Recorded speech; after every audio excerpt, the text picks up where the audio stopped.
on inner awakening, you have done two types of researches.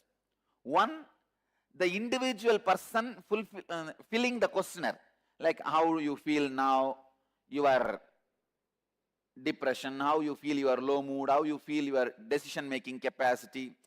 Wherever they need to fill the form, only in those researches, those averages, we get some variation. Some people sign yes, some people say okay, some people say no, all this.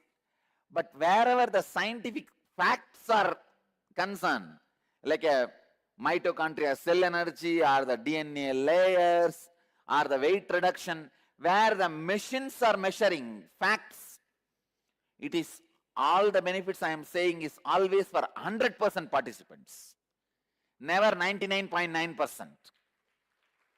Understand? There is not a single participant who went out without awakening of the mitochondrial cell energy and DNA layer. When I say 1000%, that is the lowest even for the last participant. Average goes to 1300%. That's one thing. Lowest itself is 1000%. So understand, IA is not dangling carrot. It is banana pushed inside your throat.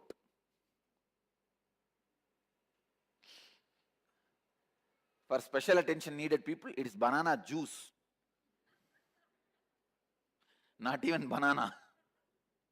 It is just juice made out of banana is pushed through your throat. So all you need to do is wear your seat belt, relax and enjoy. Seat belt is mala.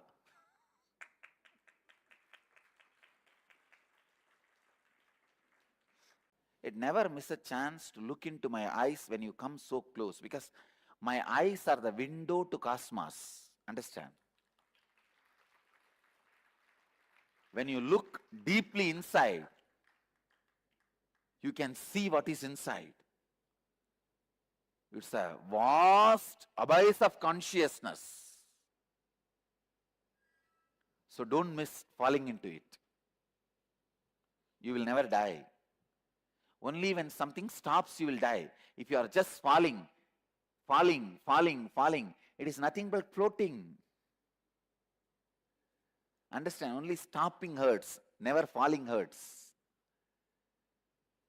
So vast abyss of consciousness. Master's eyes are window to the consciousness,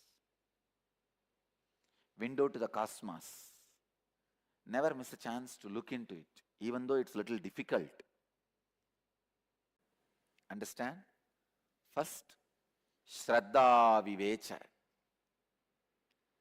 Being possessed by authenticity and honesty. Throughout this program, be possessed by authenticity and honesty. You will see it becomes your reality, your life.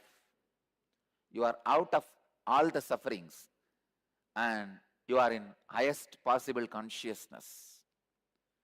Second word, Anandam Brahmeti Navyajanat. This is from Taittiriya Upanishad. Bliss is cosmos. Don't waste your life without enjoying it. Don't waste the bliss without living it. Bliss is your birthright. Don't waste it without living it. Third, it may not be directly from the Vedic Hindu scripture, but from the Vedic Hindu spirit, the essence of Vedic Hindu spirit. This time, because this scripture need to reach out to billions of people, it has happened in the language used by billions of people in English. The word is, the verse is, be unclutched. Understand? One from Kathopanishad, one from Taittiriya Upanishad, one from Nithyananda Upanishad.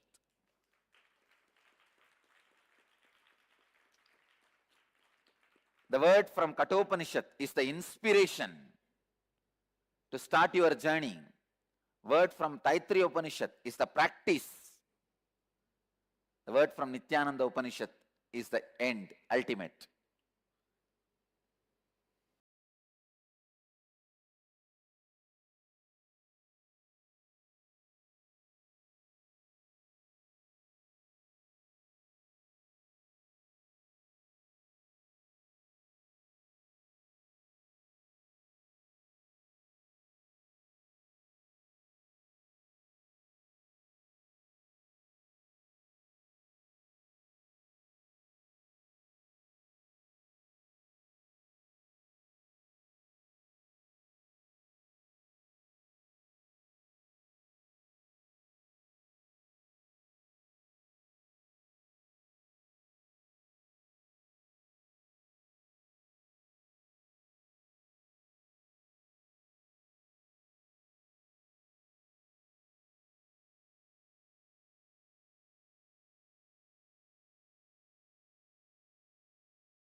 Yes.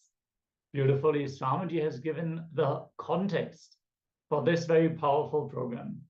He's mentioned a lot of the fundamental principles and even the scientific research that has been done about this program, the powers that can be awakened, the various health and mental conscious benefits that you can experience. We want to take a short moment to mention that since today the Navaratri celebrations have started, there's also a special program which is running simultaneously to this program, which is a manifestation session for Raja Rajeshwari, the first manifestation of Devi, which we are celebrating. So if you want to tune into that session as well, you can jump in and join ecitizen.info/Navaratri. We're going to share this link in the chat as well. And we invite the Chinese translators also to get set up so the Chinese participants can benefit from that session as well. We're going to post the link once more. This ecitizen.info/Navaratri. Yes. And with this, we are going to move on to the next segment, which is going to be already asking about it.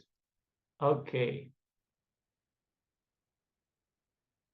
Subhama, thank you so much. Yeah, it has already started. The session has already begun. So once we are in the internalization session, we're going to share the link with all of you. So whoever wants to tune in and listen in on the side, that is perfectly fine. Yeah, we're now going to dive deeper into the scientific aspects, the research that has been done. And yeah, as before mentioned, Swamiji mentioned things like the mitochondria. Exactly. Mitochondria, how that DNA level it has been accessed after the initiation, the cell energy which has increased by 1000%. We'll be introducing in this Paramashivoham program. So once, yeah, it is about there were the test considered taken during the inner awakening. That was 21 days. How the initiation changes the cell energy and how the stem cells and DNA level were being increased after the 21 days of program. We'll be going through this session and we'll see how the scientific tests were taken and how the cell energy was increased to 1000%. Yeah. Yes. So let's start. This course involves literally the essence of everything. The SPH has delivered all the program and the Nithyananda Yoga with Shastra Pramana, Apta Pramana, Atma Pramana, and the science of unclutching and science of completion. Science of Panchashila, 5 fundamental principles, that is completion, authenticity, integrity, responsibility, and enriching. And the science of power manifestation, science of manifesting powerful cognition. This whole thing put together is the science of inner awakening being delivered in this Paramashivoham program. You can see all this will be delivered in the Paramashivoham program. Whatever we teach, we will have this Shastra Pramana, we will have Atma Pramana, we will have Apta Pramana. So all this will be scientifically proven. So if we say something, there will be a Shastra Pramana for that, Atma Pramana and Apta Pramana. All this will be there. Yes. The Shastra Pramana being the scriptural reference from the original Vedic source. The Apta Pramana is the various references and commentaries by the enlightened masters of the thousands and thousands years of history. So it is time tested. And the Atma Pramana is Swamiji's very own personal experience, where he has used the science on his own body and he has verified, yes, the effect that is described in the scriptures, the effect that the Vedic rishis are describing, they are happening in my system. Swamiji clearly says he will never teach anything only from his own experience. When he has an experience, then he will acid wash it with the Shastra Pramana and the Apta Pramana. So he has an experience, then he goes into the scriptures and he finds the reference. He sees, okay, what are the other rishis? What are they sharing about this process? And only once it is verified that it is something that can be reproduced, something that is not only a subjective experience, something that can be spread as an experience to all the other bodies as well. See, we all have very different bodies and very different mental setups, very different emotional setups. So it is important that the science underlines that this is something that can be given to anyone. Yes. Then from the space of complete completion, that is called Purnatva, experiencing oneness, cosmic oneness. That is oneness with Sadashiva. From that oneness, manifesting all the powers. So whatever the powers you are going to manifest during this 21 days, Paramashivoham, it is purely from the space of oneness. So the moment you enter into the oneness, you will start manifesting the powers. SPH, it is like whatever I have shared till now, I am talking the essence without losing single truth, adding it properly, arranging and organizing properly so that you can enjoy the whole program. If you are new to what I am teaching, this program will be literally feast for the soul. So research done so far was measurement of cellular energy, recovering the physical elements and immunity levels, recovering of psychological elements, neurological changes in the brain and genetic transformation, expression of extraordinary abilities like materialization and levitation. Yes, so all these researches have been done during the Inner Awakening program, where physically the participants were there and they would give blood samples and would share their own experience, their ailments, and it would all be scientifically analyzed. And we're going to go into more detail about how this was performed. We have some images and some graphs for you to see. We're going to also project it on screen. Yes.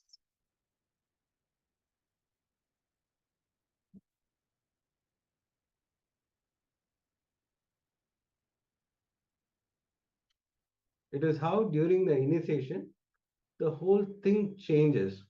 So many of the elements got cured, many of the diseases were cured after this initiation. And and the and how you perceive things will you will see start seeing how you are perceiving things, many things, and how it's changed in your life after this 21 days program. You will start seeing, and many people will start asking you, there is something change in you. I can recognize that.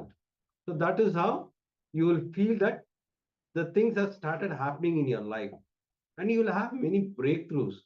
Once you see the completion happens inside in your inner space, you will see you will have breakthrough in your life. Yes. So somebody has mentioned the mitochondria cell energy, the changes that happen in the participants' bodies, regardless of their individual subjective experience. The scientific tests that were done, they showed 100% of people had at least 1000%, that is 10 times the activity of the cell energy within the body. It is said that through allopathic medicines and energy enhancers that can be taken or injected, the cell energy can only be increased by up to 35%. So that is a very marginal amount compared to the 10x, 1000% increase that is happening through the initiation. So what is the mitochondria? We have an image here where you can see the mitochondria on the right side. And also within the cell at the very top, there is 2 mitochondria, which are in every single cell of our body. So it is literally the powerhouse of the cell. It is a reactor. You know, all the nuclear reactors that create electricity and heat. And the mitochondria is responsible for respiration and energy production. So we breathe, we inhale the air, and the prana comes into our body. And the mitochondria is responsible for also taking the food, the sugars from the food and the energy from the air, and mix them together and create the energy that we can readily use in the form of ATP. That is the energy storage that we have in the body. The reduction in the performance of the mitochondria is thought to lead to onset of diabetes, stroke, cancer, and all the other societal diseases that we are experiencing right now. So throughout the board, everyone has a reduced mitochondria activity, and that is why we are prone to all these new age diseases. And they are also, like, the reduction of the mitochondria activity is also a major factor in aging of the body. Again, methods of increasing the energy has generally a success rate of only 25 to 30%. A damaged mitochondria will produce less energy and more reactive oxygen species, which is literally a kind of toxin that your body creates as a side product of your very energy production. So if you have damaged mitochondria, it is actually working against your body. Thus, a highly energized and efficient mitochondria is certainly likely to produce pure ATP, the pure energy storage, no toxin, and is likely to produce toxic free radicals. So when the mitochondria is not functioning properly, it is hurting your body. And when the mitochondria is working fully to its maximum capacity, it is actually able to heal yourself, even from these toxins that might be there in your body. Yes. So the actual thing is anti-aging. The reverse process things start happening. You will see that you will be looking very young because of this process. Many of them started seeing, they start, it is becoming, it instead of aging, they stop, it is reverse aging. They were becoming very young and they can see it. They can feel it physically, and it was physically seen. Yes. Then samples of IA participants randomized above 50 years of age, double-blinded, day 0 and the day 18. Till the day 18, the samples were taken. Samples of control non-IA, but volunteering in the ashram. The people who have not participating in the IA, but doing the volunteering work, their samples were taken. All samples from day 0 were transported to laboratory immediately, as well on day 18. Testing was done, MTT assay, that's a scientific, what is this called? It's a technology, scientific term. Postgraduate Department of Biotechnology, St. Aloysius College, Mangalore University. This is where the samples were sent. All data were handed over to an independent professional biostatistician, Dr. K.P. Suresh, scientist biostatistics, National Institute of Animal Nutrition, Bangalore. This test was sent to the doctor and they were taken all this test. They saw that 1,300% increase in mitochondria activity and cell viability in the program participants. That means that the cells retain their healthy state for a longer period of time. So what do we experience as aging? That is when the speed at which our cells die is higher than the speed at which the body can create new cells, new healthy cells. And that is why the skin turns gray and all wrinkly, because the cells are dying faster than the body is able to restore them. The same is happening for our DNA. So if the body has a lot of excess energy, which is in the pure, in the healthy form that it needs it to use it, then naturally it will be able to cope with aging much better. And it will be able to restore even damages that have been done before, because constantly the body is rejuvenating itself. Constantly the old cells are being replaced with new ones. So if we can increase the speed at which the body can produce these cells naturally, we will start looking younger again. Here we also have some research, so the results from the scientific research, where you can see the statistics of how many percentage of success has been experienced by the participant. As you can see, there has been recoveries from anger and frustration, 100% of the people. Chronic fatigue, 100%. Depression, 100%. Eating disorders, 100%. Fear for unexplained reasons, insecurity, insomnia, that is the difficulty in sleeping, low energy, fatigue, panic attacks, all of these 100%. And then heart palpitations, rheumatoid arthritis, lack of mental focus, chronic pain, mood swings, and asthma, all between 85 and 75%, which is amazing. In the modern science, in the allopathic medicines, again, 25 to 30% of success rate is already very high. So 75% complete healing has happened for 75% of the people who have taken this survey.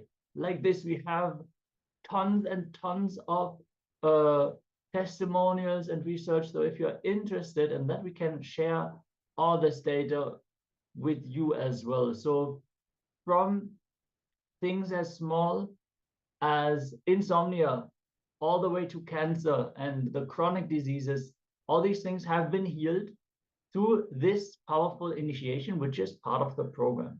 Yes. So it's like this. We have seen many participants got healed with various diseases. They had come during the program and they got healed. That is how the whole thing towards the gratitude towards Swamiji. I have seen in my family itself many of the disease by just the touch, just the initiation of Swamiji has drastically changed and they got cured from these diseases. Yes, the series of QEEG studies were also conducted on the participant to study the effects of Kundalini awakening on electrical activity in the brain. So the moment the Swamiji gives the initiation, how the brain changes, everything has been done. Finding at the moment of initiation, certain instantaneous changes were recorded in all participants who had active Kundalini awakening, like sharper focusing ability, higher alertness levels, extremely rapid multiprocessing, and better short-term memory. These were the things which started happening after the initiation. You generally see you will have more alertness, you have more intelligence, you the way you react to the things, it will change. And there are many things started happening, like post activation assessment conclusively showed higher problem solving abilities, more effective decision making, enhanced in interpersonal relation, warm and positive personality trends. These are the changes you can see once you are being initiated into this. And experiments were done in the Adinam, like weightlifting, needle and thread, and non-levitators. So there were different tests that were performed specifically also for the partisans, where under stress situation, they would take the needle and thread and they would smoothly just insert the thread. So it shows that even under the influence of a lot of external sounds and sources, still the sharp focus can be maintained. So that is one of the mentioned side effects. There's also a study been done on the DNA gene expressions. First, human beings have about 25,000 genes, of which only 5% are actively expressed and functional. The present study was structured as a combination of a wet lab study using the latest microarray chips to study gene expression changes before and after the Inner Awakening program in April 2011, and a dry lab bioinformatics analysis using sophisticated softwares, which specialized in identifying relevant genes, the pathways, and possible end result in order to narrow down further the data generated from the previous study. So they could see the different genes and how they are expressing before and after the program, and then they would analyze what are the relevant effects that these genes have on that participant. The current study during the Inner Awakening was based on a similar study done by the Harvard Medical School by Jeffrey A. Dusk, Hassan Out, and many more, on the genomic counter stress changes induced by the relaxation response. So how stress is a very important factor for the scientific research when it comes to genes, because stress in any form of the body will introduce even chemical damage on our cells, on our DNA, and it'll lead to all those hormones and the side products which actually lead to aging.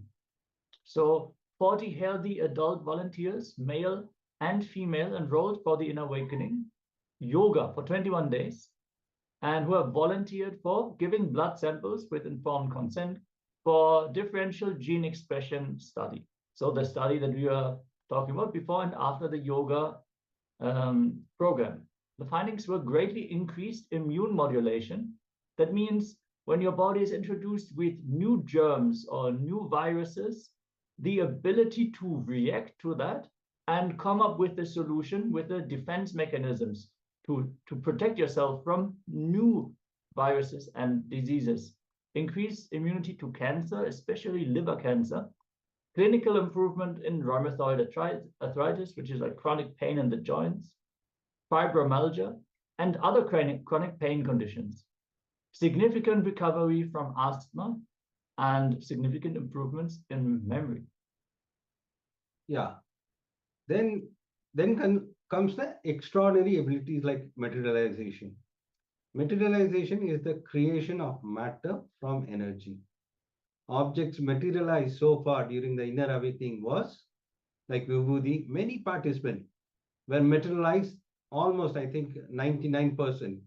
They were able to materialize Vibhuti, Kumkum, diamond, pearl, Rudraksha. 27th January 2011, Vibhuti, holy ashes materialized in Nithyananda Padukas.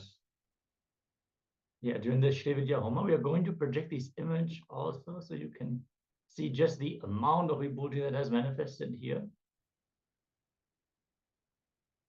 So, and this is during a Shri Vidya Homa in a devotee's house in Tiruvattriyur in Chennai. A few days earlier, this Homa had happened, and Swamiji had announced that he would reveal his presence in devotees' homes for the materialization of Vibhuti and Kumkum.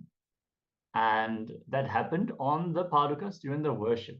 You can see that on the Padukas, the Vibhuti is being materialized. That white color, you can see that in the Padukas. It's clearly shown. Yeah, and here's another collection of items which have materialized through some of the disciples.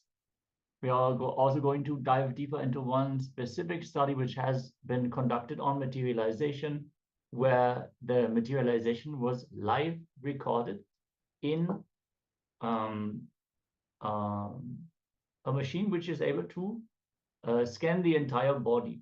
So 3 different scientific tests were conducted on a volunteer through whom Swamiji has consistently materialized objects.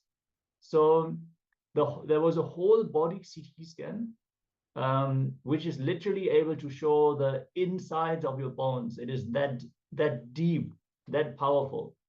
And simultaneously, EEG, which is the electroencephalogram, basically measuring the brain waves of Swamiji and the subject at the same time. So while the materialization was performed, while the devotee was entangling with Swamiji, here you can see the actual laboratory and the whole setup. You can see this tubular chamber, which is the CT, and they would have put certain like rubber caps with a lot of cables on the heads, which is the EEG, to measure the brainwave activity, to understand more what is actually happening in the body, in the brain, while this materialization is happening. So we also have the actual CT scan image of the volunteer who was who entered into the CT chamber. And then we can see a before and after image. Actually, these are screenshots from a video that has been recorded during the materialization. You can clearly see in the throat cavity of that devotee an opaque, not translucent object has been materialized. So during the CT scan, where you can see the bones and it's going through all the skin and the muscles, all these are not shown, but all of a sudden, the small object starts appearing in the throat region of the volunteer as they are entangling with Swamiji. So after the Kundalini awakening, it clearly shows the sudden appearance of a radio opaque foreign body in the oral cavity. So the materialization was recorded live on camera with all the scientists present. Yeah, QEG recording of both the SPH and the subject done showed entertainment synchronicity in the brain waves of both individuals during the process of materialization. So as the materialization was happening, both the volunteer and Swamiji himself, the Supreme Pontiff of Hinduism, showed the same brain activity. So they were entering into the oneness, literally, and then the materialization happened. The observation showed Swamiji switching his brainwave patterns as he transited through the different altered states of consciousness. Following, you can see some pictures that show SPH healing energy effects that HRV signals recorded in the receiving subject. The following, we'll just project that image. The following 3 graphs show the power frequency spectra of tachogram signal. The graph below shows the spectral signal value at approximately 0.25, indicating parasympathetic state dominance. We'll project that graph. Yes. Show this here.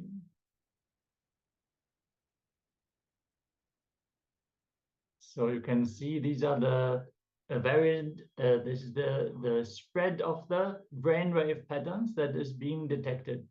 So you can see the first one is the one before the healing has happened. And in the second one, you can see the ultra low spectrum, which is the deep meditative space, the deep meditative state. It was introduced into the participants. So they fell into the very deep meditative state by the entanglement with Swamiji. So you could see there were the peaks, which shows that the brain waves function at a specific frequency, and another peak just appeared. It just appeared in the person without them doing anything else. Like usually when people enter into like sports, or they listen to music, or they involve in certain activities, they enter into these different states of consciousness. What was also witnessed is how Swamiji just playfully goes through the different frequencies. See, when you are in the waking state, you are maybe solving a math problem, you're thinking a lot, you're thinking intensely, your brain will function in a specific way. When you get tired and bored and you move towards the dream state, the whole frequency of the brain activity changes. And when you fall into the deep sleep, again, the brain activity changes. And when you are in the deep meditation, again, the frequency changes. And Swamiji just playfully goes through these. It's like waking up, going into the deep sleep, going into the deep meditation, into the dream state, just by his will. He would just move freely. Like many of us would experience such a difficulty to fall asleep, or we would have difficulties in focusing or being distracted by the mind. Nothing like that. Swamiji just playfully moves through these states by the force of his will alone. And he's able to give that experience to all of us through the power of initiation as well. Yes, with this, we covered all the scientific studies that we have prepared for this session. It is already quite dense. So if you have any clicks, any questions also about the scientific revelations, you can naturally share them with us. We would happily give clarity. There's way more scientific studies that have been performed. But for now, this is quite a lot of context that can be given for what you can experience in the terms of healing and like even anti-aging, as was mentioned before. Even the anti-aging can be experienced through the initiations in this program. So now we are going to enter into our first internalization exercise. Internalization, which is manana, means applying whatever you learn, whatever you received on your inner space, literally beating your inner space with the powerful cognitions that you have received, and until they become your very own, until they become the mode from which you operate. So it is very important that we enter into this program with the right context, because it has so much to offer. We don't want to miss even a single bit. So let us enter into the first exercise of the day. So this will be on listening to yourself. So in this exercise, we will deeply contemplate, meditate, and do this exercise sincerely, because this is your life. You wanted to achieve something. You wanted to have some breakthrough in your life. So to have that breakthrough, first we have to internalize what is the purpose of your life, and what do you aspire to be? There should be some aspiration. You wanted to become a doctor, you wanted to become an engineer, you wanted to do something, you want to be some successful. So we will contemplate in all these things. So we will write down what is the purpose of your life, what do you aspire to be, what keeps you alive, what motivates you to wake up every day, what do you value the most in your life. So these are the 5 points where you're going to contemplate. So we'll project the image. You have to pen down what is the purpose of your life, what do you aspire, what keeps you alive, what motivates you, and what do you value the most in your life. So all these things pen down. Just take a few minutes, have a pen and paper with you, and sincerely write down. Take this exercise very sincerely so you can receive the optimal benefit from this program and have a breakthrough. Let's begin.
Yes.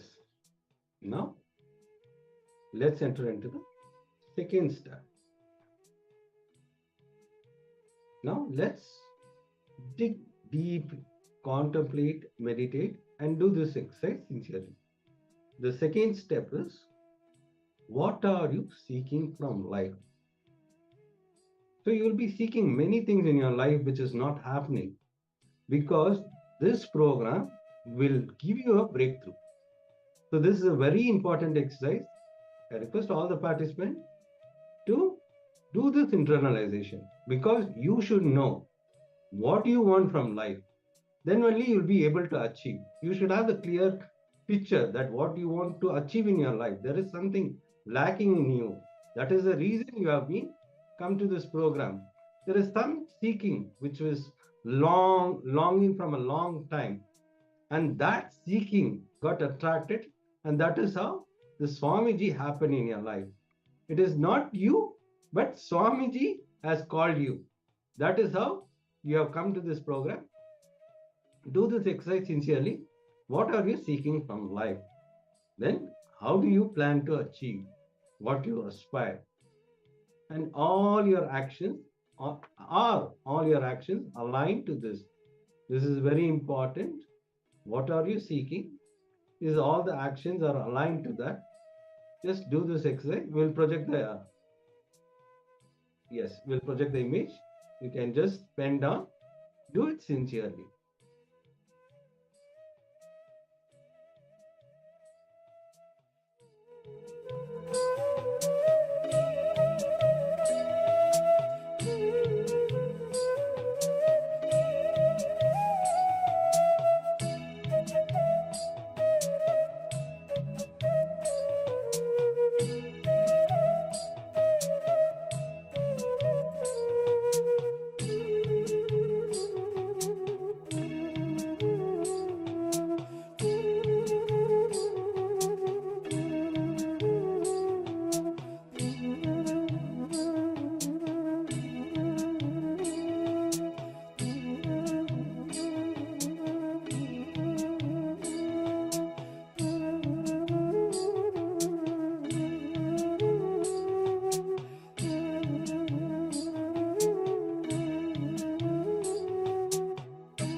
Yes, with this, we are going to move into the final step of this internalization exercise. Dig deep, contemplate, meditate, and do this exercise sincerely. What is your reason to attend this program? What do you expect from this program? Let us set this context straight so we can work towards it. In the first exercise, we already asked, are all your actions aligned to the purpose that you want to manifest in this life? If we have this pure questioning, we will align also. We ask ourselves constantly, are my actions actually leading me where I want to go? Only then we have that insight, that clarity, that awareness to see where we need to adjust, what we need to shift, and then we'll also make it happen. So let's look at what is the reason you attend this program and what do you expect to receive from this program as well. We're going to project the slides and let's enter into this step of the process.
Yes. Now, let's, after analyzing what we see, now let's enter into the next session. So we're going to learn about a very important aspect. Swamiji has put so much of emphasis on detoxification. So what is detoxification? Our body has the capacity to store a lot of the toxins that we ingest, be it through the water that we consume, be it through the air that we breathe, but even the thought currents that we cherish can be considered as toxins if they are not aligned with what we want to experience in this life. So anything that is disturbing the body and its proper function, that is considered as a toxin. So Swamiji says, if you can keep your stomach clean, 80% of enlightenment has already been achieved by you. So 80% of the struggle that you need to do towards enlightenment is only keeping your stomach clean. Why is that? See, the way we think, the way we perceive reality is fundamentally related to the health of our stomach. You would have experienced, if you have an irritated gut, your whole mood will change. Your eyesight will be blurry and you will be irritated easily. So when someone comes and requests something from you, your response to that person will be fundamentally different. So keeping yourself clean, keeping yourself clear, and being close to the pure consciousness is very much related. That is why we empathize more on sattvic food, which helps in our enlightenment. Because of the food, what we consume, we go into different moods. Sometimes it's irritating. The food, what we take, it's very important in our life. So detoxification is very important because what we consume, we don't know what actually we are supposed to eat. Since we don't know what we are supposed to eat, that is the reason detoxification is important. The moment we know what all the things is required for my body to be healthy, when we become conscious of our body, then the lifestyle itself changes. That is why we recommend to have more and more sattvic food, which is healthy food for our life. So let's enter into what detox is. Detoxification is not just removing unnecessary toxins from your system in course of time. This toxin become independent intelligence. Do not allow your whole system to flow with the reality you are supposed to function. All these toxins play, I can say it is the one which is stopping from us to know the reality. So how much ever you psychologically decide and charge your body just pass like a puncture tire. To break this vicious cycle, and one more thing, see 10 times when you are charged up and collapse, you lose confidence on you. That is the sad part. Nothing else is the sad part. The sad part is you losing your confidence on you. Then you associate yourself with the parasites instead of you. Yes. Inside, we have these different thought currents, these different voices that tell us, okay, now I should be active, I should work towards my goal. And on the other hand, oh no, I feel tired, I need rest, I need someone to hold me and take care of me. I can't inspire my own myself. So all these ideas, they push and pull on us. And if we can clear the toxins from our body, we will become more sovereign. We will become more self-inspired and active. So one of the great detoxification aushadas, the herbal medicines is neem juice. Neem is one of the sacred, very powerful plants, trees growing all over India and Northern Africa and different regions, which has the bitter quality. So it promotes the digestion, and it actually pacifies the intensity on which certain patterns are active on us. Specifically, the lust pattern is also very much regulated by taking the neem. So the intense greed and the violence in our action is reduced, pacified by the neem when we drink it on a regular basis. So for male body specifically, this is a root pattern. So it is very important to drink the neem. Swamiji has told there's only 2 medicines. If we drink that in the morning time, it'll solve many of our problems. And one of them is the neem juice. Directly after the yoga, when your body is intensely active, the heat has increased and the digestion is started to flow, that's the best time when you can put the aushadha into your body. So before you even have had any food, but all the juices of the body are activated, then if you bring the neem juice, it will remove all the toxins from your body. So beautifully in Adi KAILASA, as part of the daily lifestyle, the neem juice was always freshly prepared. So the leaves are taken from the neem tree and boiled until the whole water is infused with the juices of the leaf. Actually, the neem tree, the whole tree is aushadha. So from the root to the bark to the leaf to the juice of the stick, everything is being used. Neem sticks are traditionally used as a toothbrush. So they will take the young stick, which is of the thickness of the little finger, and they will chew on the end until it becomes fibrous, and they will use that for the cleaning of the teeth, which has the medicinal properties to cure even the inflammation of the gums. So even in modern toothpaste, they use the neem oil, and so many great benefits the neem oil has, even for gardening purposes. But the aushadha that we are describing here is literally the leaves. If you have the fresh leaves available, take the fresh leaves, and you maybe take a handful of fresh leaves and you just boil them in some water until the whole thing turns into a grayish green color. And then you just strain it with a filter, and you just drink that as it is. It is the best. If fresh neem leaves are not available in your region, surely neem powder can be taken also, can also be boiled. Just you take a smaller quantity because the neem powder is much more powerful.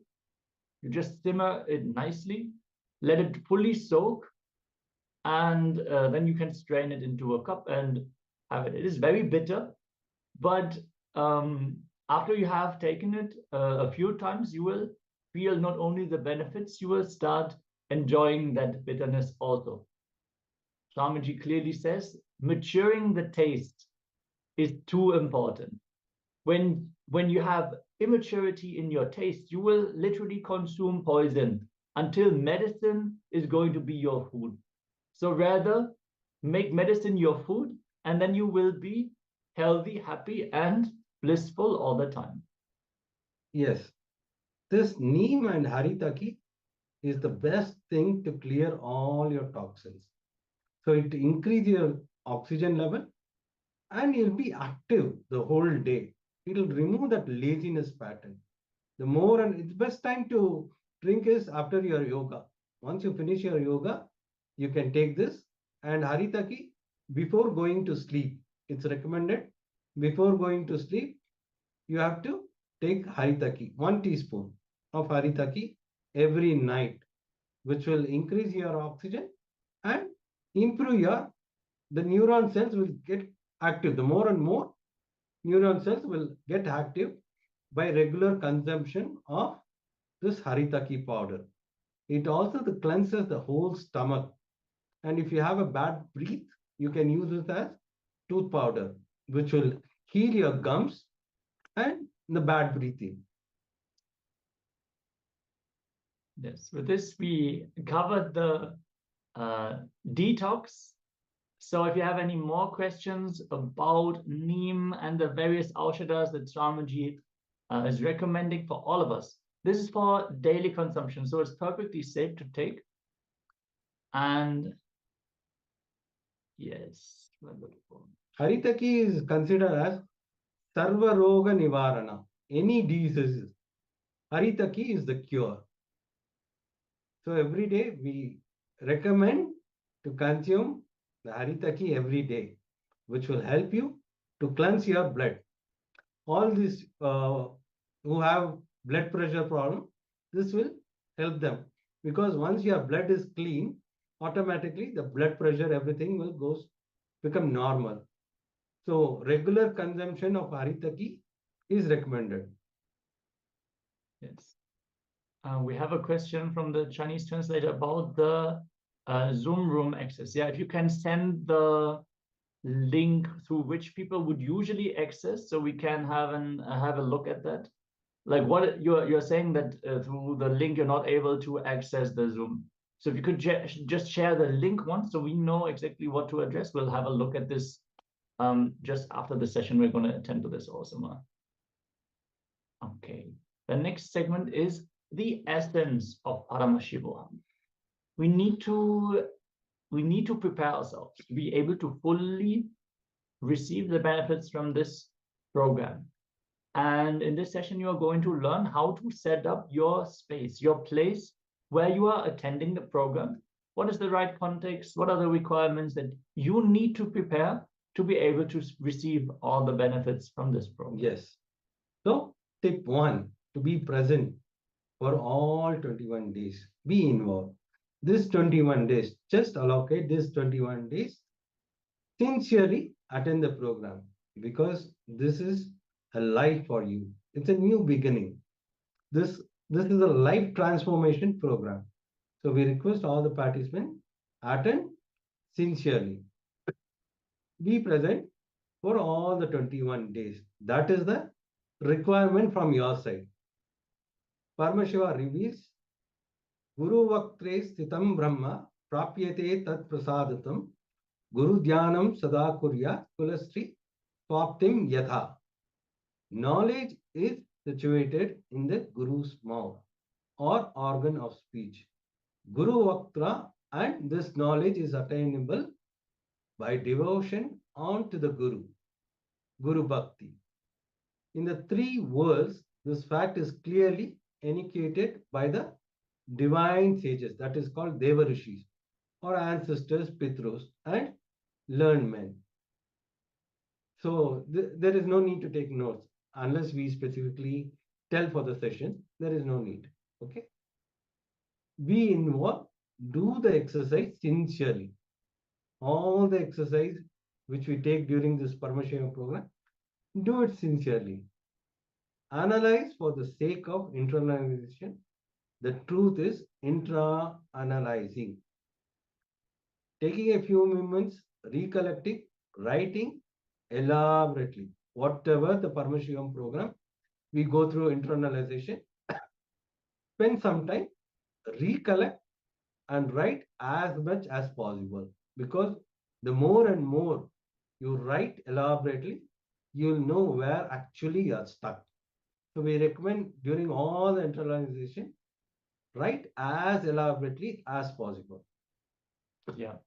See, the difference here, it is not like in college where you are presented with some facts and you have to learn the facts and repeat the facts.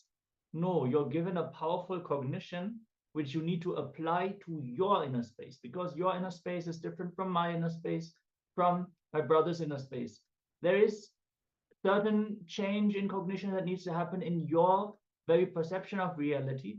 So take the powerful cognition, apply it to yourself, and write that down very elaborately. That's why taking notes will not help you. Just storing the information that you received is not useful. You have to apply it, and you have to arrive at the experience. from there, you will just flow with the devotion, with the powerful cognitions. Everything will be downloaded into you once you adjust your inner space to be able to receive it. So that is much more important here. So the third tip is to invoke the divine in your room through the Nithyananda Sabha. What is Nithyananda Sabha? Just the hall where Swamiji was physically conducting the programs, that is called as the Nithyananda Sabha.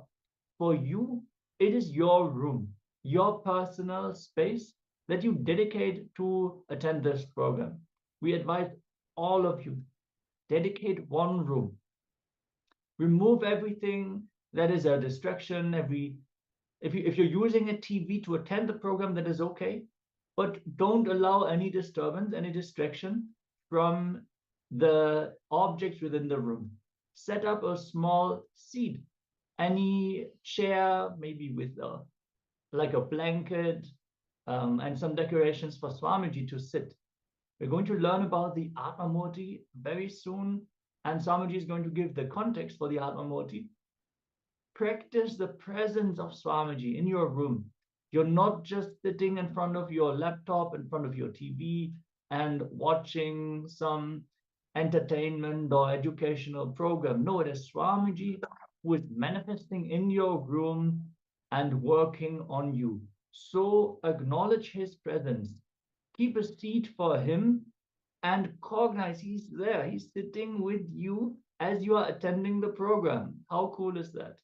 So prepare a seat for Swamiji. You can offer flowers. You can offer the food that you prepare in the morning, vegetarian, sattvic food, and keep some drink.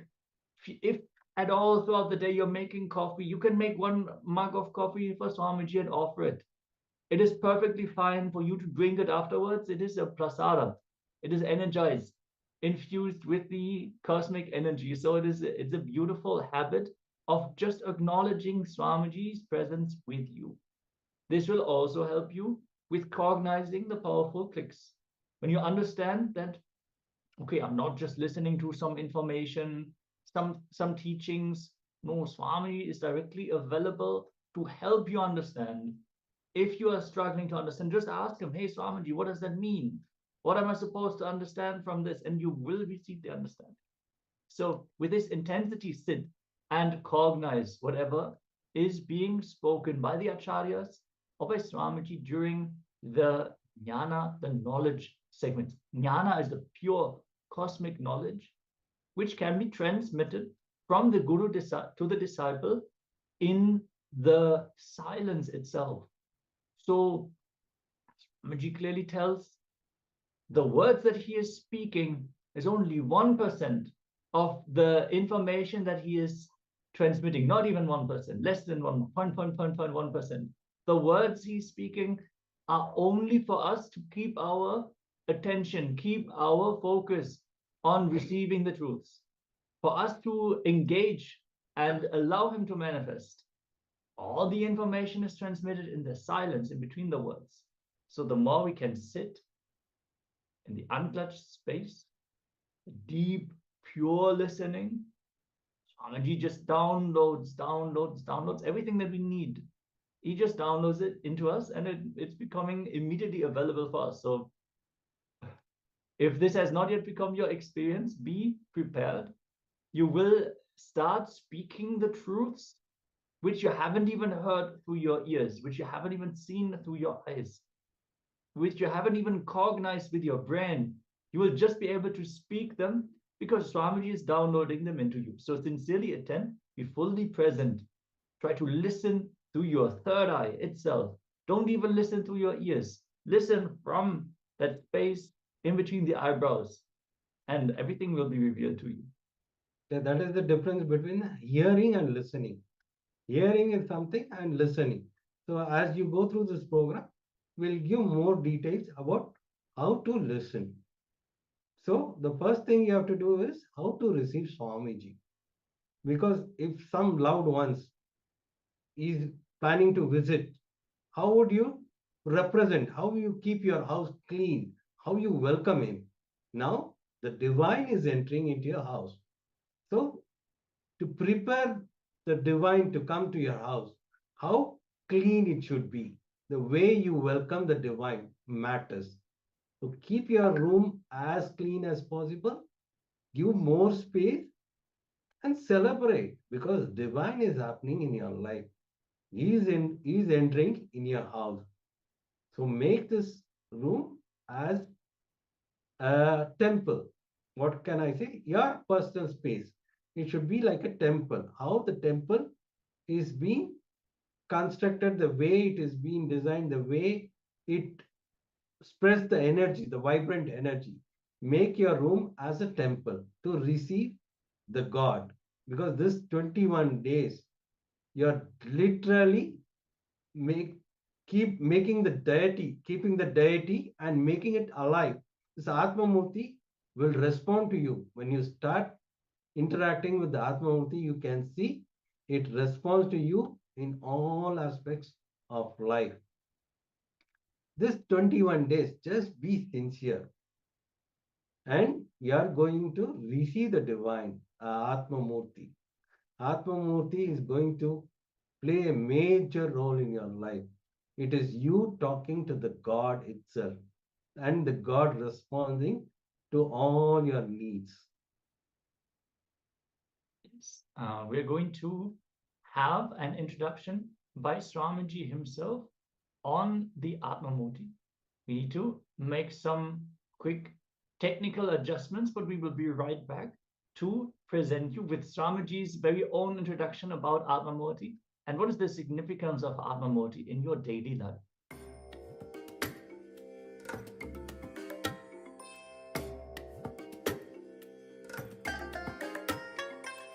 I bless you all.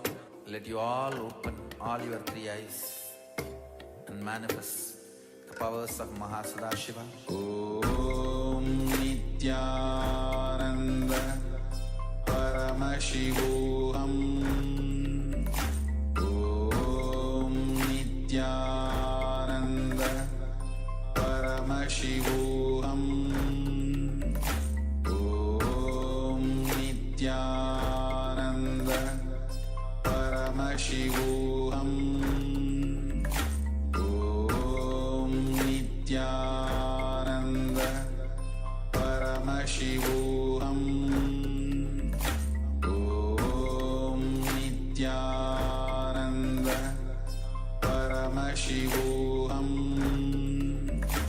Om Nithyananda Paramashivoham. Om Nithyananda Paramashivoham. Om Nithyananda Paramashivoham. Om Nithyananda Paramashivoham. Om Nithyananda Paramashivoham. Om Nithyananda Paramashivoham. Om Nithyananda Paramashivoham. Om Nithyananda Paramashivoham. Om Nithyananda Paramashivoham. Om Nithyananda Paramashivoham. Om Nithyananda Paramashivoham. Om Nithyananda Paramashivoham. Om Nithyananda Paramashivoham. Om Nithyananda Nithyananda Paramashivoham Om Nithyananda Paramashivoham Om Nithyananda Paramashivoham Om Nithyananda Paramashivoham Om Nithyananda Paramashivoham Om Nithyananda Paramashivoham Om Nithyananda Paramashivoham Om Nithyananda Paramashivoham Om Nithyananda Paramashivoham Om Nithyananda Paramashivoham Om Nithyananda. Yes, sorry for the interruption. We are getting ready to play the introduction from Swamiji directly about the Atma Murti. So, what is Atma Murti? The divine in the shape that you want, in the mold that you want to experience it as. That is the Atma Murti. See, the Brahman, Para-Brahman, the ultimate manifestation, the formless, the beyond divine experience is something that we cannot grasp fully with our senses and our mind. It's nothing that we can perceive through the eyes, through the ears. We can't touch it, we can't experience it. So it becomes something which is maybe a little bit complicated to relate with. If you want to build a relationship with that divine, it is great if you have a form, a shape that you can relate with in a very personal way. Swamiji always puts a lot of emphasis on the feeling connection that you develop. How Swamiji, as a small boy, started playing with Ganesha in the very friendly way. Directly, he is a friend, is someone who is along with him on the journey, who is supporting him, who is ever present. So having the Atma Murti, which is the form of Swamiji, which we can directly connect with, that is the best that we can do to have and build that feeling connection with Swamiji directly. So to experience that Swamiji is there with us. If we do not even have a picture, not even have that context of omnipresence, it becomes something untangible. So having the Atma Murti is like Swamiji is literally sitting there with you, and you're able to talk to him and relate with him. Build your feeling connection until you reach that Shakti Nipada, where you understand and you cognize he is there with you all the time, even when you don't see him. So let us now listen as Swamiji is sharing the deeper insights into the relevance, the significance for Atma Murti and how to relate with Atma Murti.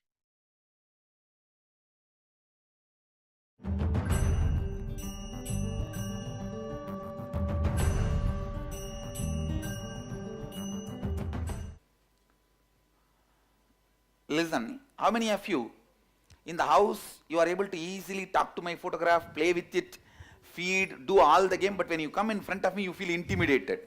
You feel I am too heavy. Raise your hand. So this is the reason Atma Murti is your own personal version of Nithyananda, who is only owned by you, who talks only to you, only about your problems.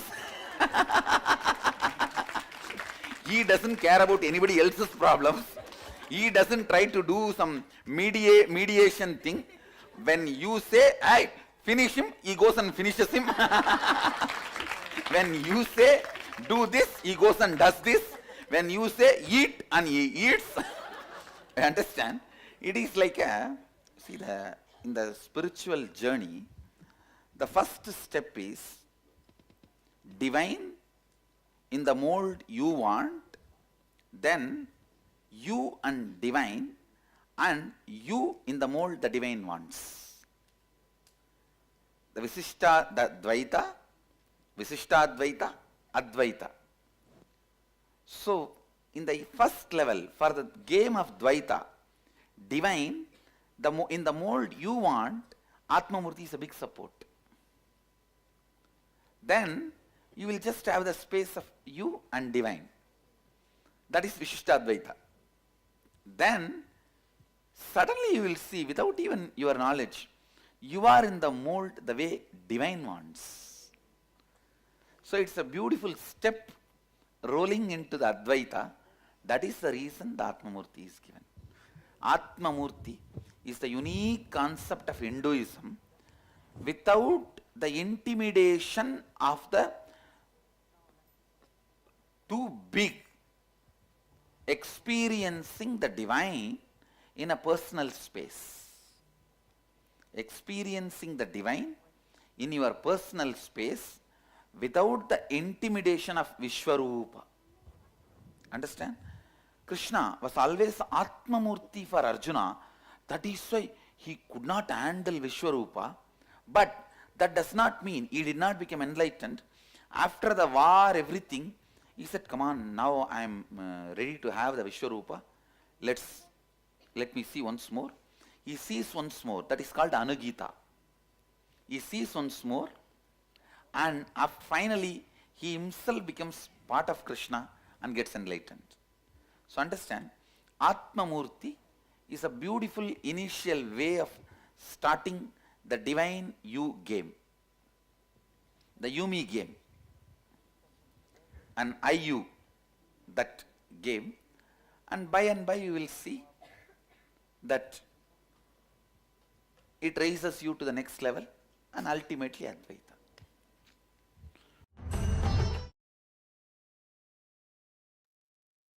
Yes, beautifully. Swamiji has given the context for why Atmamurti. So let us go back to the setup for the Nithyananda Sabha. Yes. So, what is Nithyananda Sabha? Let us understand. Nithyananda Sabha is the name of the hall where the SPH physically conducts program for his disciples and devotees. This is a place where Swamiji used to conduct the programs for all his disciples and devotees. And it is a place and space where you feel the Swamiji's presence strongly and powerfully. The sacred Sri Guru Gita guides Guru Devo Guru Dharma Guru Nishtha Parantapa Guru Parataram Nasti Trivara Katayani Te. It says Guru is God, Guru is Dharma. The greatest penance means tapas is Nishtha, unshakable, one-pointed integrity to the Guru. There is nothing superior to Guru or beyond the Guru. I repeat this 3 times.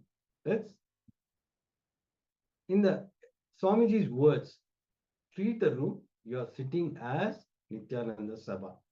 The first thing you ever have to do is treat your room as Nithyananda Sabha. You will see, Swamiji says, I am sitting with you in that room personally. So imagine Swamiji sitting in your room. This is not something logical. It is beyond logical. You will see the presence in your room when you start treating as Nithyananda Sabha. From morning till night, throughout the time, be available in Nithyananda Sabha. This 21 days, just try it out. This 21 days, you will literally feel his energy. I am making the room in which you are sitting now and attending the program as my energy field. In each one of your rooms, I am sitting and declaring that room as my energy field. make yourself, all you have to do is you make yourself available during this 21 days. You will feel that Swamiji's energy. The whole program, precisely all the program time, be in that room, be available and go through the instruction with intensity and Tyaga. All the great things happen with Tyaga. Understand this point? All the great things happens with Tyaga. All the ultimate things manifest with Tyaga. Until you don't sacrifice, nothing you will be able to achieve. There are many things you need to sacrifice to achieve something. You need to literally sacrifice something. Nithyananda Sabha is a sacred space where you will receive initiation and truth from the avatar. In Hindu tradition, this realm is equivalent to the sacred sthala, since it's a rare happening of avatar landing and gracing with darshan to the disciple, it automatically becomes sacred because this is a room where you receive Swamiji's initiation and darshan. Decorate a chair. Chair means simhasan, what we call, with a beautiful cloth, flower, and fragrance. Always keep this chair. This is a sacred where you receive Swamiji. Place the Atmamurti on the chair. Now you will experience Swamiji sitting with you. The moment you cognize, the moment you enter into the space of one, you will see that Swamiji is sitting with you. Offer sacred oblation and Naivedyam to Swamiji. Whatever you take every day, make it as a ritual. Offer it to Atmamurti, then take it. Once you will experience it literally. The moment you take it without offering, will have a different taste. The moment you offer it, it will have a different taste. You will experience literally anything. Even it might be a coffee, it might be a breakfast, whatever it may be. Just offer it to Swamiji, then take it. It becomes a prasadam. The food is being purified with the divine energy. How to relate to the Atmamurti at home? Atmamurti is an energized deity of the SPH, Bhagwan Sri Nithyananda Paramashivoham. Literally, your customized version of Swamiji. The way you want Swamiji to be with you. It's a personalized version of how you want to relate with your Swamiji. Just for you to relate with, to connect with, it's literally, he is available for you 24/7 in the form of Atmamurti. So it's the personalized version, how you want the divine to be with you and you can relate with you. It is nobody else, it's only us. Okay, you can offer your prayers, you can talk even casual things, you can express your love, gratitude, even you can, your anger, you can fight with him. Why didn't you get me the chocolate? I wanted this chocolate, or I wanted this job. You can literally fight with Swamiji. This is a personalized version of Swamiji with you. You can express your frustration. You can do anything you want. You will hear him responding back. He is alive, living deity.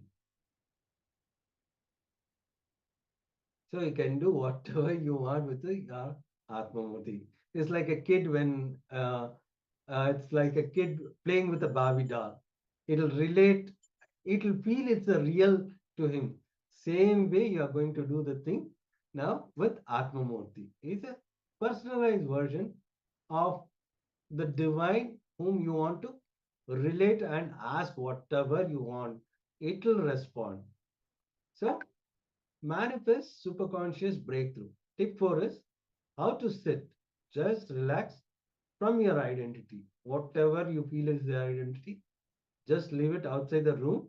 Drop all your identity. Just sit as a pure you, what you think you are. You are Paramashiva. This is such a great opportunity to sit to experience Upanishad from the very source of the Vedic tradition, from the very root. The science is the science is 60,000 years old. So all you need to do is only one thing: relaxing from your identity, relaxing from your ego. Just drop all your ego, whatever you think you are, just drop at Swamiji's feet. There is no judgment, no ranking, no grading, no competition. I am a manager, I am a whatever you think, I'm a minister. All this, just drop this idea. This is the first time, the entire time you are going to give to you, your growth. So relax. Feel free to get comfortable, but please avoid lying down. Maintaining a straight back during the sessions will enhance your focus. Always sit straight with your head, neck, and spine. Don't lie down. It's a disrespect. When his divine is there, how you want it to be. So Yes, it is yes. also mentioned that the human's ability to manifest the Kundalini Shakti, the Kundalini awakening, is directly related to the time they spend in the upright direction. When we evolved as the human species, our ability to manifest the Kundalini awakening was raised by us keeping our spine erect. So if this is what you want to experience, then make sure that you keep yourself in that position. You can be comfortable, no need to be stiff and all that, but don't lay down. So for the best experience in this program, our tip number 5, it is a visual and audio setup. So the best experience, especially during the darshan time, but also during the intra exercises and the jnana segments, is to have a big screen so you can read the text which is projected on screen best, and you can experience Swamiji in the proper manner. Having just a phone screen, it'll not bring the same immersion. You're supposed to feel that you are in the Nithyananda Sabha. You're literally sitting with Swamiji as he's conducting the program. So best you have a large TV screen or a projector, a broadband connection, at least 500 gigabytes for internet, so audio and video will run smoothly for you.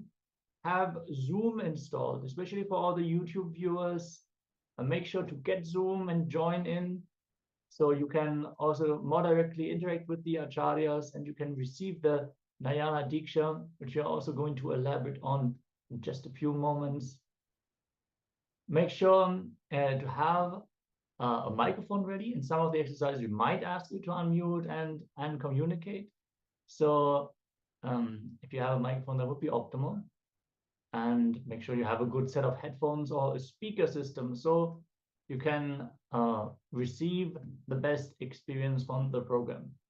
We request all of you to do not take any photography, screenshots, videography. All these are strictly prohibited. This is literally copyrighted content.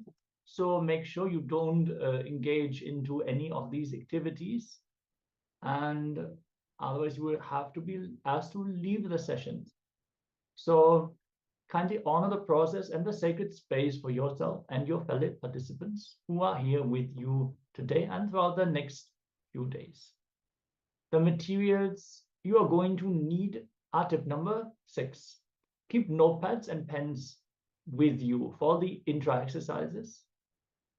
Swamiji, the Supreme Pontiff of Hinduism, Bhagavan Shri Nithyananda Paramashivoham, shares as to how best do the exercises.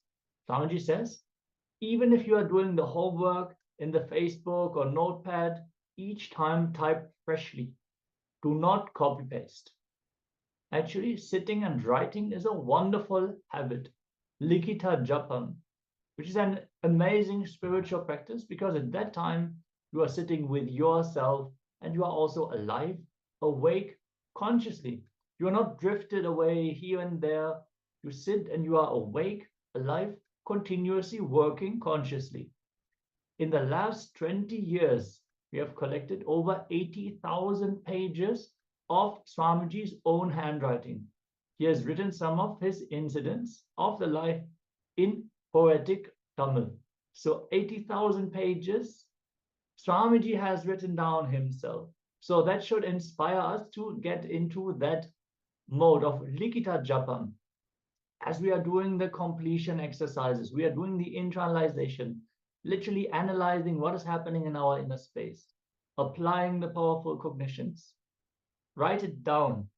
Write it down in a way that it is a way of talking to the divine itself. You can express your inner space, and you can honor this whole process of self-realization through this. So make sure you always have enough pen and papers ready for the exercises. Yeah. Next is a blindfold or a cut material to be used as blindfold for power manifestation. All this 21 days for every session will be having a power manifestation. So you should have a blindfold. Please you do that. There is a cut material where you can tie your eyes. It's recommended to have a blindfold, or you can get it from any shop. A coconut for power manifestation, or a round fruit like an orange. You can have something, a round fruit, where you need for the power manifestation. Basma and kumkum if available. If it's available in nearby stores, you can have it. Otherwise, it's okay. Atmalinga if you have received one. Mirror for internalization exercise. You can have a mirror, a square mirror. You can buy it. You can have it for your internalization. Bottle of water at all times. Keep always a bottle of water or a herbal tea or hot chocolate is okay. We recommend to skip coffee this 21 days as it impacts your consciousness. Avoid the coffee for just this 21 days. Please avoid the coffee. You can have hot chocolate or herbal tea. That's okay.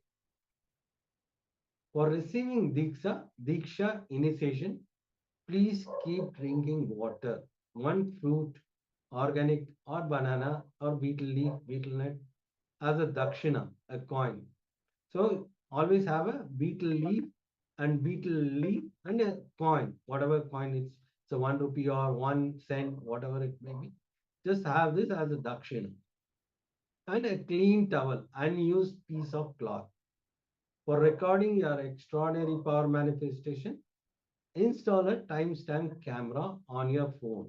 It's recommended to install a timestamp camera.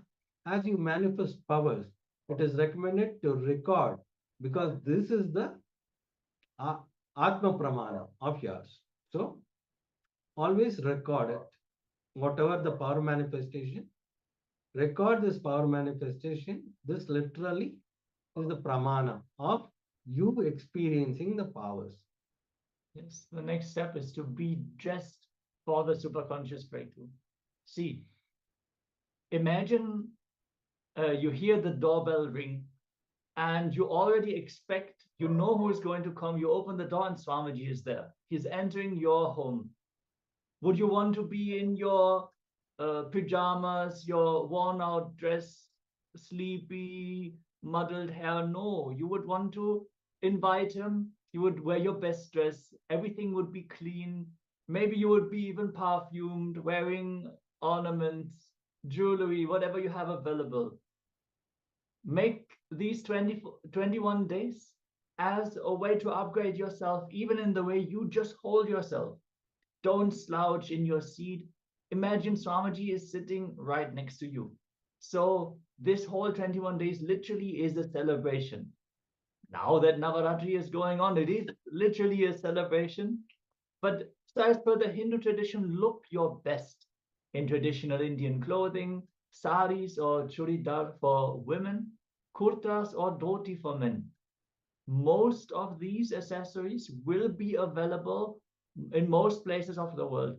The Indian diaspora is everywhere. So just do some research where you can get a dhoti and a sari, or a sari. It might be a little bit more expensive where you live, but believe me, if you dress yourself in traditional Indian clothing and you sit for the program, the whole experience will be on a different level.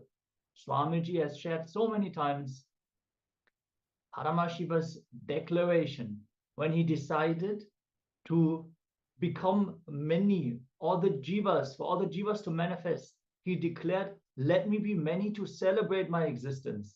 So let us celebrate. Let us make this program a celebration.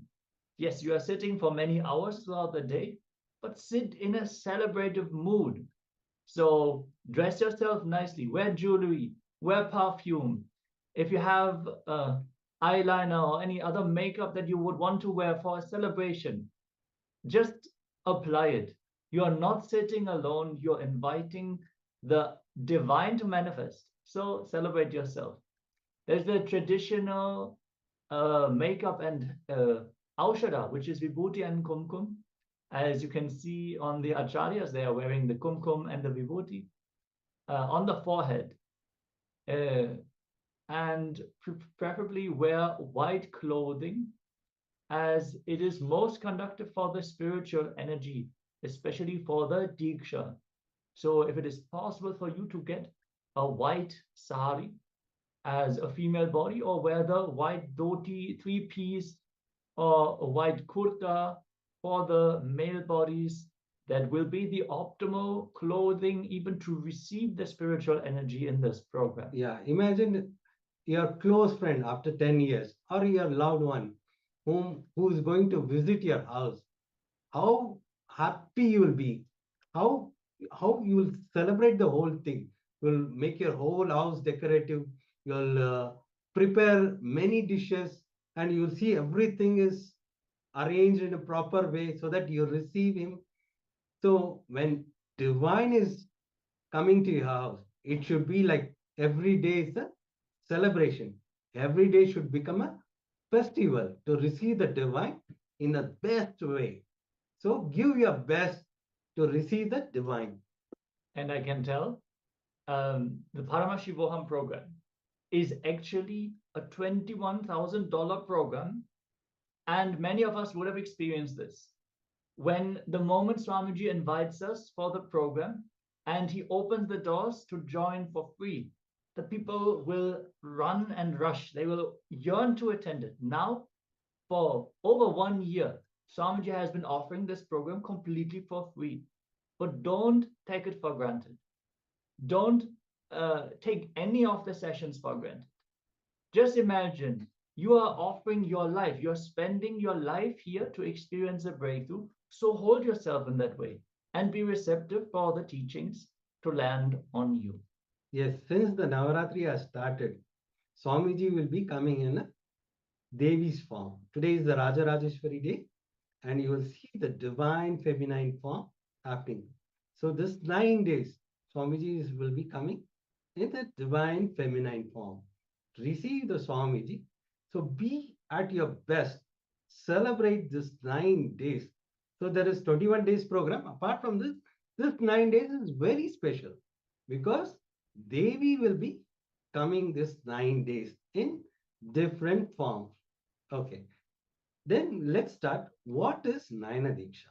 Nayana Diksha is when you are sitting with the divine himself. Paramashiva living manifestation that has happened for giving superconscious breakthrough. Not only you are seeing the divine is also seeing you. The best part is you not seeing the divine is seeing you. When you see me, you are doing the best thing you can do to you. When I see you, Cosmos is doing the best thing it can do for you. This is the best thing. I just want to just give more of this thing. Nayana Diksha is the best when Cosmos is seeing you. When Cosmos sees you, the best thing it can do to you.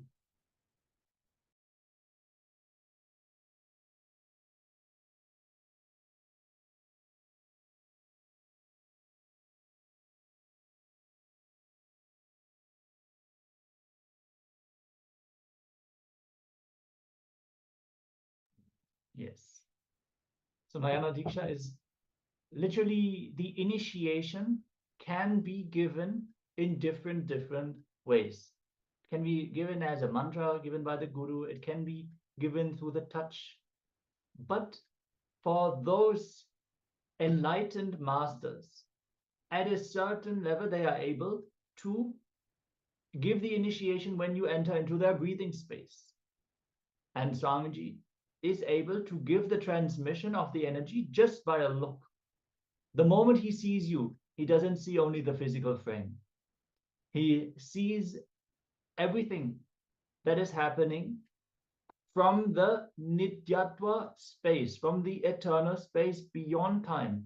So when he is seeing you, he's not seeing you as your current identity, your job, the dress you're wearing, the kind of thought currents you're cherishing right now. No, he's seeing it from the context of the very first birth that you have taken till the last birth that you are going to take. So he's seeing all the lifetimes that you have lived and the lifetimes you are going to live.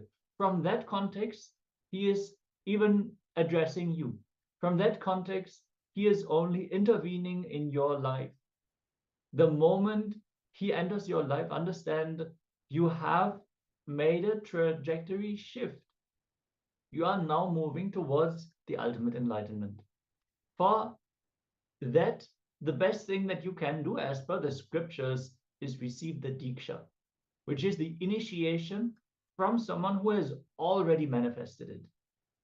See, if you want to learn how to bake the best bread in the world, you wouldn't just do trial and error on your own. No, you would find the most authentic, the best bakery in the world, and you would see what are they doing? How are they preparing the different ingredients?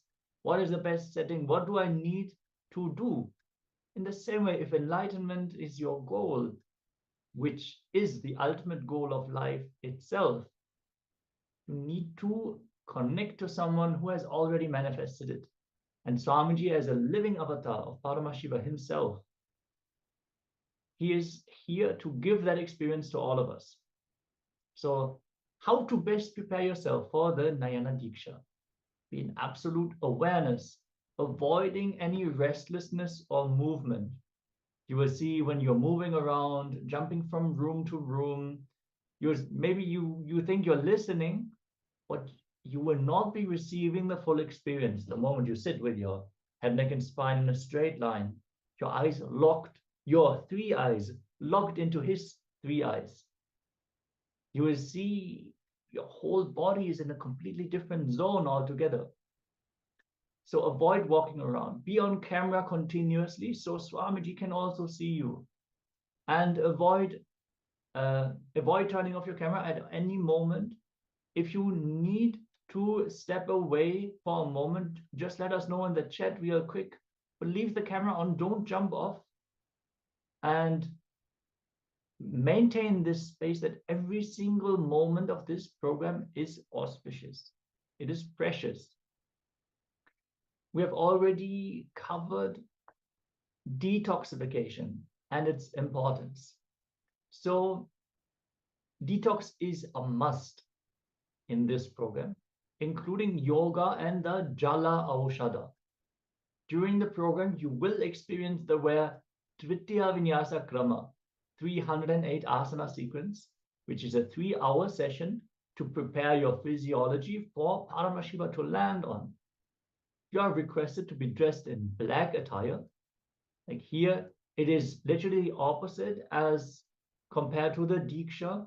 Wearing the black dress is optimal to maintain and cultivate your own internal energies and to go through the detoxification through yoga. Settle in your body, be in unity with your very body. Tie your hair in a bun and keep a bottle of water at all times. Stay hydrated. Many times we don't even recognize that we are dehydrated.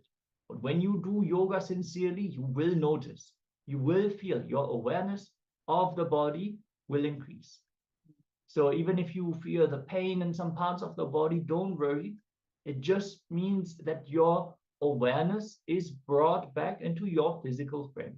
You will finally, you are able to feel your body again. So the disposition has already been there, but now you're addressing it. Now you're solving it. Now you're building yourself to live in the most healthy body that you can manifest. Kindly follow a sattvic vegetarian diet. Skip animal products. If possible, even dairy products outside of India, because the dairy products will be produced in a violent way. So those will not be ahimsa. No honor or gratitude will be given to the mother cow in the process of producing the dairy products. So make sure you even keep the dairy products out of your diet. during these 21 days.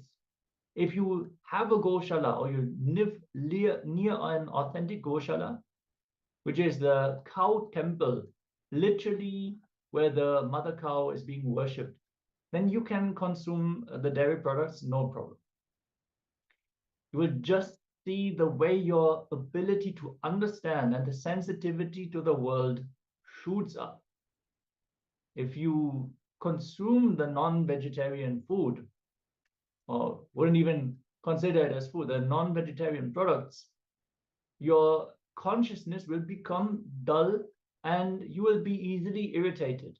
Your way to focus and receive the subtle truths will be disturbed.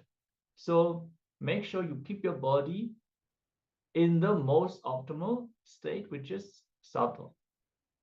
Don't intoxicate yourself by smoking or consuming alcohol. You will see within 21 days, you will not even need these additives to feel joyful anymore. And each morning, do the Jala Aushadha. Store 1.5 liters of water overnight in a copper vessel. You can get those online almost everywhere. I'm very sure if you search for 1.5 liter copper bottle, drinking bottle, you will be able to buy one for not a lot of money. You will be able to get one. Store 1.5 liters overnight. And in the morning, just sit with the bottle, hold it, and chant the Mahavakya for maybe a minute. Just chant the Mahavakya, vibrate with the Mahavakya, and bless the water within the bottle. So sitting and chanting, Om Nithyananda Paramashivoham. You're also going to receive the Mantra Diksha tonight, so be excited. You're going to be initiated into this very powerful mantra. And then once you have energized the water, drink the water fully. So 1.5 liters, drink all of it. Even if you feel the fullness of the stomach, just drink it fully. It will not be a problem for your body. You might feel some lightheadedness at first, but you will feel the great detox and benefit. Your eyesight will become clear. Your muscles will become flexible. Your listening will be completely clear. The number of thoughts will reduce. You'll be able to cognize much more. So drink all the water before even brushing your teeth, before even getting out of the bed. You can just take the bottle, energize the water, and drink 1.5 liters completely. This will completely detox your body and prepare you for the Paramashivoham experience.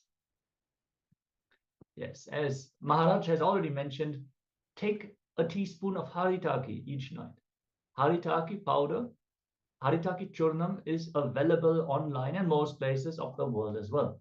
So just do some research and see that you can find the powder. You might search for your local language name of Haritaki, and then you'll be able to find it.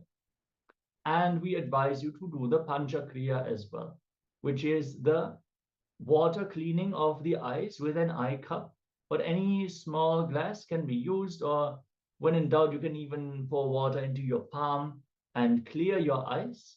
That can be done multiple times a day, even 3 times a day, depending on your climate. It can be very good, very soothing for the eyes, especially if you're looking at the screen all day. It is great to just keep your eyes hydrated. Then there is a neti pot where you use the salt water to cleanse the nasal tract. This also hydrates the whole area from the eyes to the ears to the nose. Everything will be cleaned and will be kept cool and hydrated for the optimal functioning. Understand this whole region, eyes, ears, nose, and parts of the mouth, are directly connected to the third eye. So detoxing this region can help you manifest even the powers of the third eye itself. So make sure to do the detoxification, do the cleansing every day.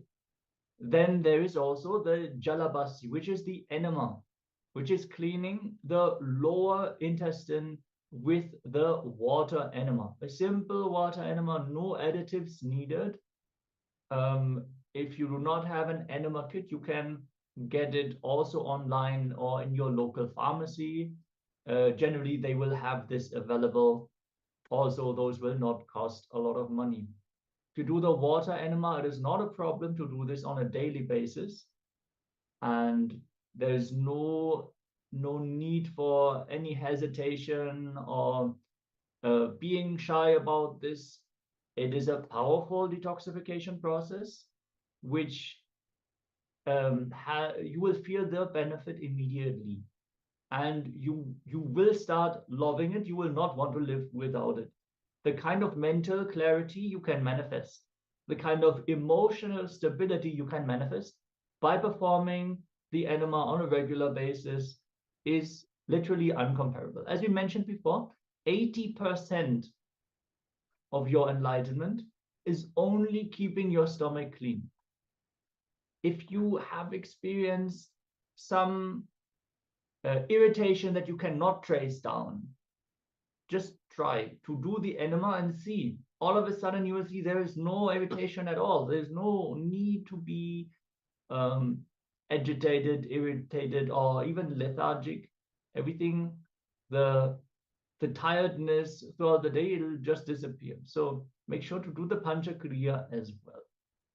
So if you take the Haritaki and do the Pancha Kriya combined, Haritaki is literally described in Ayurveda as doing more good to you than your mother. There is no herb praised as much as Haritaki. Haritaki will always keep you very clean. Swamiji is opening the Kundalini, the enlightenment energy in you, channeled in such a way that even if you have some toxic thought currents developed, it will immediately be converted into physical matter and leave your system. Your brain will be so alive and active, it will get converted into physical matter, so it leaves through your motion. For that, Haritaki will help a lot. And the enema also will make sure that the toxic thought currents leave your system in a physical way. This way, your brain will be permanently holding the Kundalini up and not allowing the toxic mental setup to occur in you. Okay. Now, welcome aboard, everyone. We are going to be continuously available to support you. See, anywhere you have a problem, you can always put on the chat. We'll be there to help you. So the SPH himself is making his digital presence available exclusively only for you. You can connect via Facebook, event page, the space, or to ask your bones. Anything you want to ask, you can always put it in the Facebook or YouTube or anywhere or Zoom chat. You can put it so that Swamiji answers all your questions. Swamiji fulfills all your boons. And the space, it is the space where you ask your boon and get involved in class exercise. Now let's share, enjoy, relax, and participate in all the process. Yes, welcome aboard, everyone. Yes. It is nice to have you all the new participants and the return participants. Thank you all for joining, and we hope and we wish you all to have a super conscious breakthrough during this program. We are going to move to the continued powerful cognition sessions. Yes. For now, we are going to enter into a short break, just a few moments. Grab some water.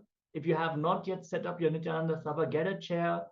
And we are also going to share digital version of the Atma Murti. So you can print it out in a local print shop. Best to print it on vinyl, which is like a thick plastic, so it is stable and sturdy, and you can keep it with you at all times. So we're just going to be right back after just a few minutes. So stay tuned and get ready. Have your water bottle set up, and maybe you can have your hot chocolate. Yes, exactly. Whatever you prefer, and we'll be right back.